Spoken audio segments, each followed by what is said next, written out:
The Glenn Beck Program. I just, during the break, I had a conversation with Utah State Representative Ken Ivory. He's the guy who had the federal land takeover summit this weekend. Did you guys read about that?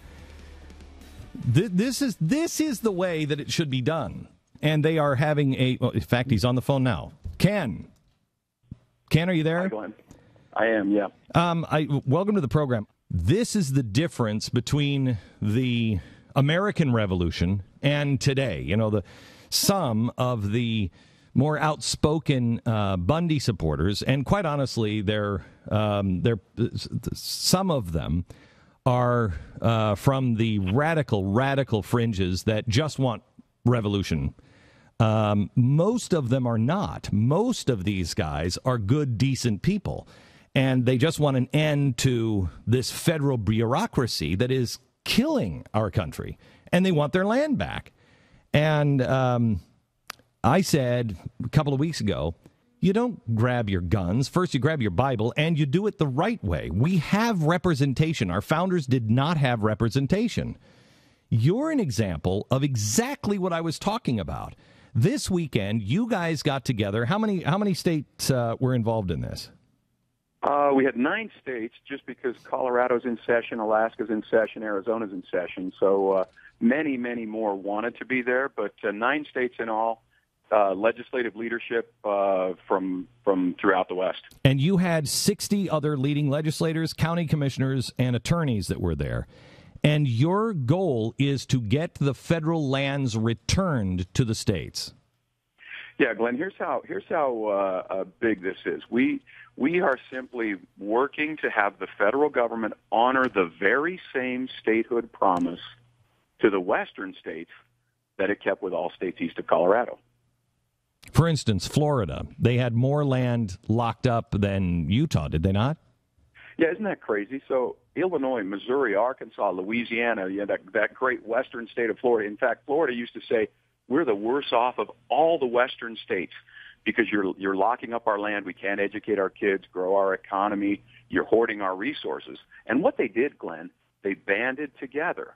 You had Indiana, Missouri, Louisiana, Alabama, Mississippi, Arkansas. They banded together. They were led by one man. His name's Thomas Hart Benton. He was a Democratic senator from Missouri. And he said, my election to the Senate found me doing battle for changing this system of disposing of the public lands, not against anyone or anything, battling for the very principles this nation is founded on. And he taught his members of Congress. He ran a bill every year, but it was more teaching his colleagues and then getting out to the public and educating. And Glenn, with knowledge and courage, we can move this forward. It's already been done. Illinois is not 90% federally controlled. Louisiana, Missouri, they have the same operative language in their statehood agreements, their statehood promises, that Nevada does, that Utah does. All right, so give me one more factor here. Tell me what China is saying to countries in South America that are saddled with debt. And America, listen to what China is doing to other countries that owe them huge sums of money. Listen. Yeah. So last year, the UK Telegraph published a story that China is now compelling South American countries, I believe it was Ecuador, to auction off hundreds of thousands of acres of land and all the resources to satisfy debt obligations to China. So in other words, if the federal government has all of these lands, and these are all the mineral-rich lands, if they have all this land, and Utah doesn't get that land back, if Nevada doesn't get that land back, Montana, all of these, that anything that is west of Colorado, if you don't get that land back, when China comes and says, pay the debt, the United States government may be compelled to auction your land off to the highest bidder, and the highest bidder may be China, could be anybody. But auction that land off, and you as a state lose it. This is where the Constitution is not a suicide pact. You got to get out of not the Constitution. You got to get out of this business where the federal government owns 80, 70, 80, 90% of your land. Yeah, that's right, Glenn. Desperate debtors do desperate deeds, and we now live in a nation that is the most desperately indebted nation in the history of the world. And so what we're doing as a state, this is the magic of the republic. You get states and state legislators who have sworn that oath to uphold the United States Constitution, acting, Article 4 of the Constitution, that's the fourth branch of the United States government, acting as constitutional actors for the benefit of the United States.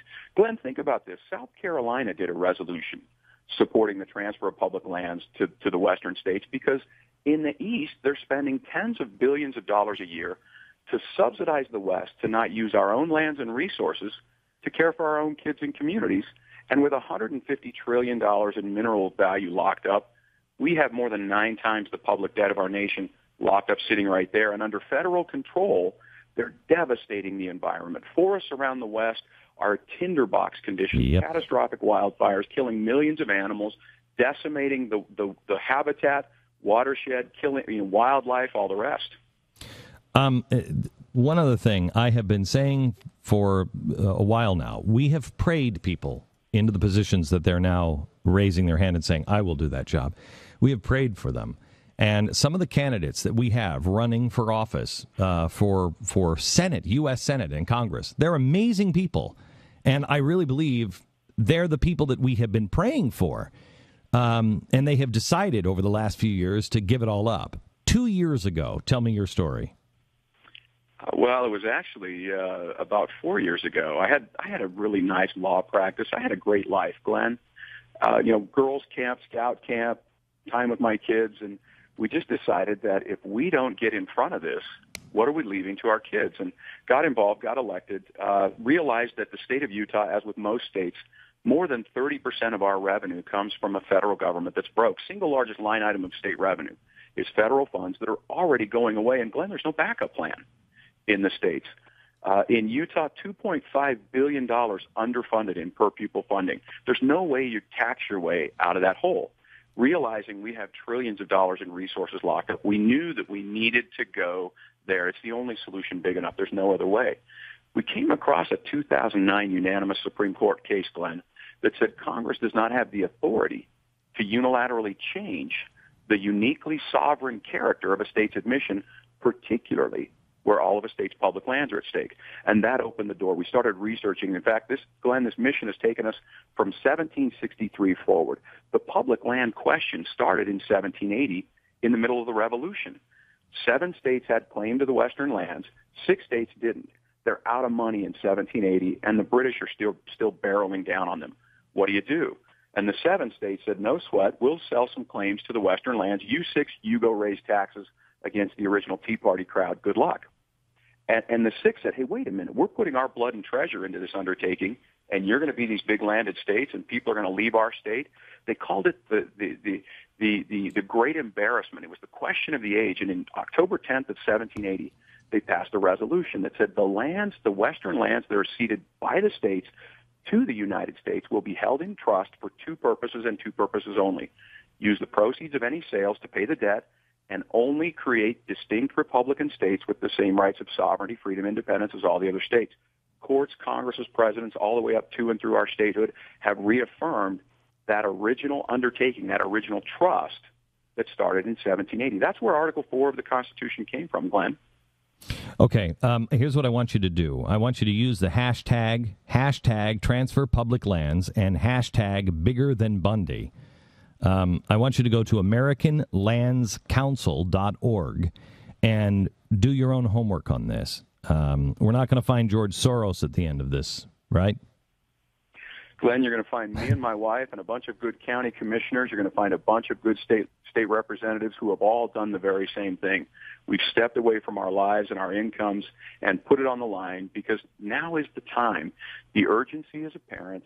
And if we don't, we'll have no one to answer to but us. Like you have said with Bonhoeffer, not to act is to act, not to speak is to speak. God will not hold us guiltless. AmericanLandsCouncil.org. They met this weekend. 9 states, many more are in the wings. And hashtag transfer public lands and hashtag bigger than Bundy. If you happen to have some extra dollars laying around, I don't know, maybe you don't eat meat or fruits or vegetables or dairy products, so you might have a few extra dollars laying around that you can also donate at American Lands Council. And this is the way to get it done. Until you have exhausted every other avenue, you have no other choice. This is an avenue that actually seems to have some real teeth and could work. Thank you very much. Appreciate it, Ken. Ken Ivory, state representative in Utah. Okay.